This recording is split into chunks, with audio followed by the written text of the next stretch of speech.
Nas últimas aulas, os GM, o GT1 e o GT2. Agora vamos discutir um pouco mais sobre o grupo terapêutico 3. O GT3 é indicado para usuários que já participaram do GT1 ou do GT2 e que atingiram as metas preconizadas, reduzir 5% ou 10% do peso corporal, respectivamente. Boa parte de nossas dificuldades no manejo da obesidade dizem respeito a manter os resultados obtidos em longo prazo, sendo comum o reganho de peso entre os usuários. E foi pensando em auxiliar nesse caminho que propusemos este grupo. O seu principal objetivo é manter os ganhos alcançados e construir conhecimentos, habilidades e competências que colaborem para o aumento da confiança e a conquista de novas metas. Durante o GT3, espera-se que os participantes se tornem aptos para distinguir mitos e verdades relacionadas à manutenção do peso corporal, a construir conceitos sobre recaída, lapso e colapso, entender preferências alimentares e a compreender sobre a classificação e porções de alimentos e a sua comensalidade.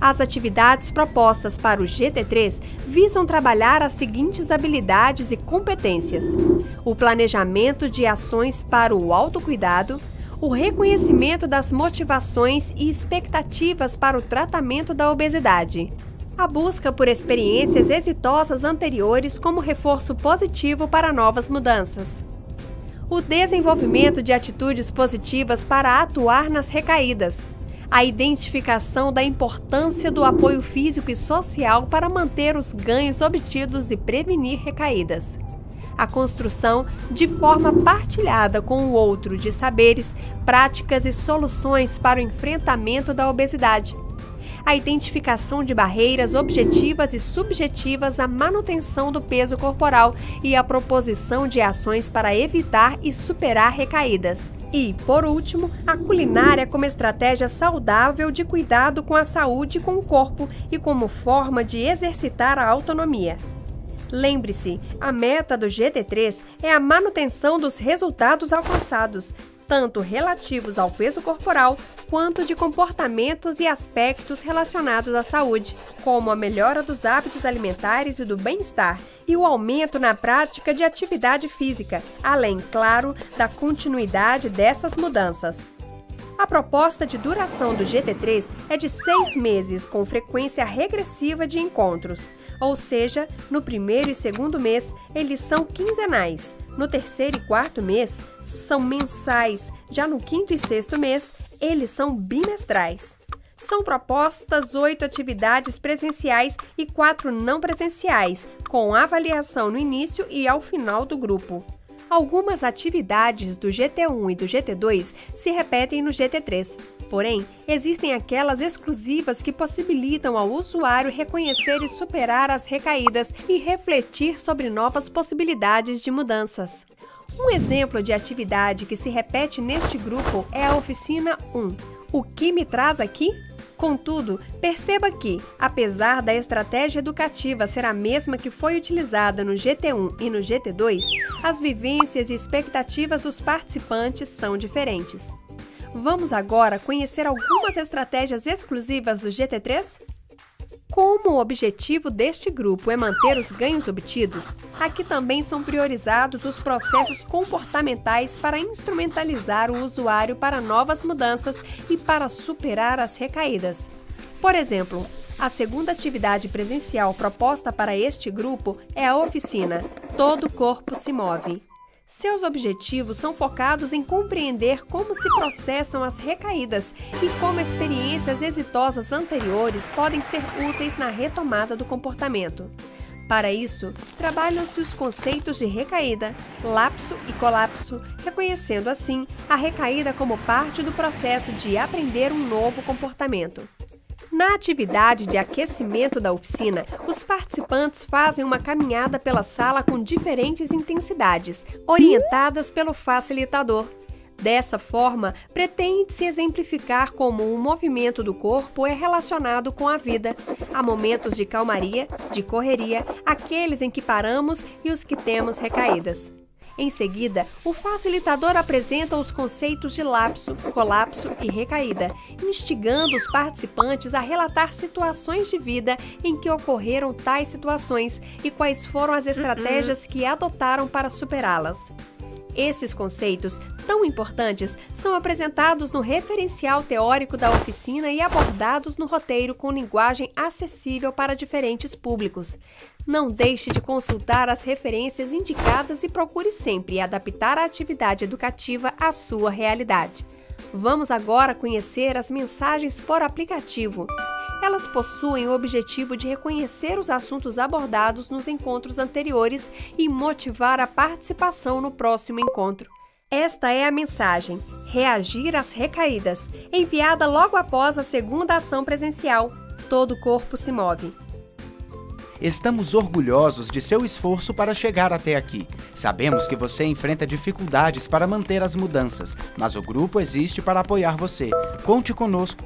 Te esperamos no próximo encontro, dia 22/10, na UBS Jardim Florido, às 16 horas.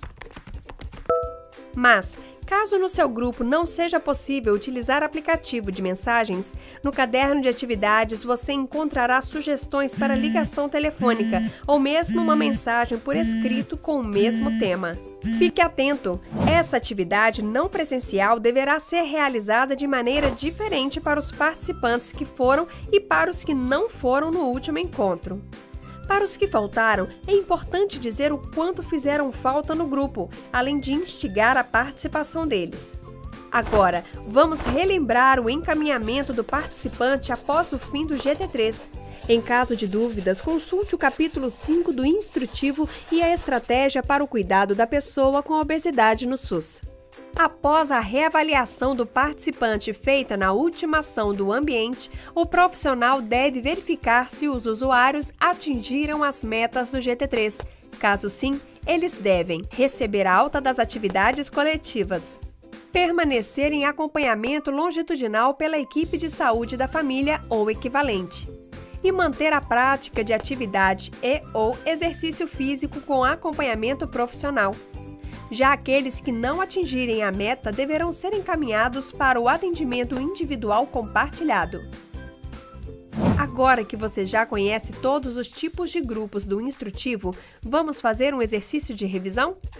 Ao utilizar a estratificação de grupos para manejo da obesidade em um usuário atendido na atenção especializada, você identificou que o seu estágio de mudança era de preparação com baixa autoeficácia. Para qual grupo o usuário deve ser indicado? Isso mesmo, ele deve ser encaminhado para o GM, na APS. Quando o estágio de mudança do usuário da APS com obesidade for de pré-contemplação ou contemplação, qual é o grupo indicado? Se você respondeu também o GM, acertou em cheio. Quando o estágio de mudança do usuário for preparação com alta autoeficácia, ação ou manutenção, ele dispor de tempo e vontade de participar de grupos e não possuir indicação de cirurgia bariátrica, qual é o grupo indicado? Muito bem, é o GT1. Quando o estágio de mudança do usuário for preparação com alta autoeficácia, ação ou manutenção, ele dispor de tempo e vontade de participar de grupos e apresentar indicação de cirurgia bariátrica, qual é o grupo indicado? Isto é o GT2. Quando os objetivos do GT1 e do GT2 forem alcançados, qual deve ser o encaminhamento do usuário? A resposta correta é participar do GT3.